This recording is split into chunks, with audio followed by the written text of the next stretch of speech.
Sad news for WWE and sports fans. Superstar and Hall of Famer Harry Fujiwara passed away on Sunday. Best known as Mr. Fuji to his legion of hardcore followers, the professional wrestler died at the age of 82. World Wrestling Entertainment made the announcement this morning. Mr. Fuji's wrestling career spans 31 years. He started as a sports entertainer when professional wrestling was just a niche attraction and continued on as it found cultural and mainstream popularity.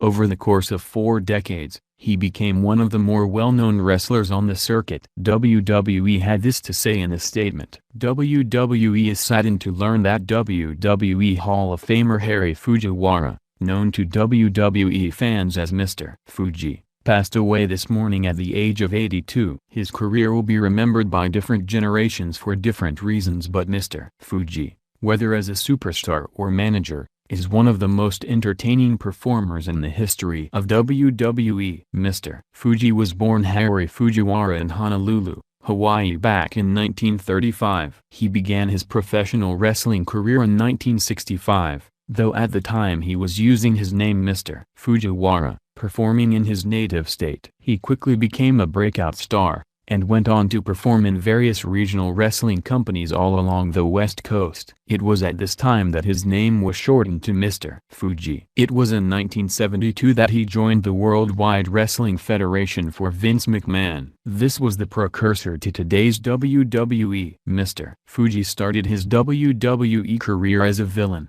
and even formed a tag team partnership with Taru Tanaka. It was during this time that Mr. Fuji became known for his signature move of throwing salt in the eyes of his opponents. He soon earned the nickname the Devious One. According to Deadline, Mr. Fuji left the WWF twice during the 70s for brief stints away from the ring. He returned in 1981 just as the company was rebranding itself as the World Wrestling Federation. Professional wrestling surged in popularity during this era, and he rode the wave to the top, becoming one of the more well-known presences during this flourishing time for the organization. In 1985, Mr. Fuji transitioned away from the ring to become a manager. He stayed with the company for another 10 years, officially retiring in 1996. He has been commemorated by the WWE as one of the great managers in the history of the wrestling franchise. Upon his retirement, Harry Fujiwara moved to Tennessee. There, he opened and operated a training dojo. The doors closed on that business back in 2001. The WWE superstar was inducted into the WWE Hall of Fame in 2007. Condolences go out to his family in this time of grief.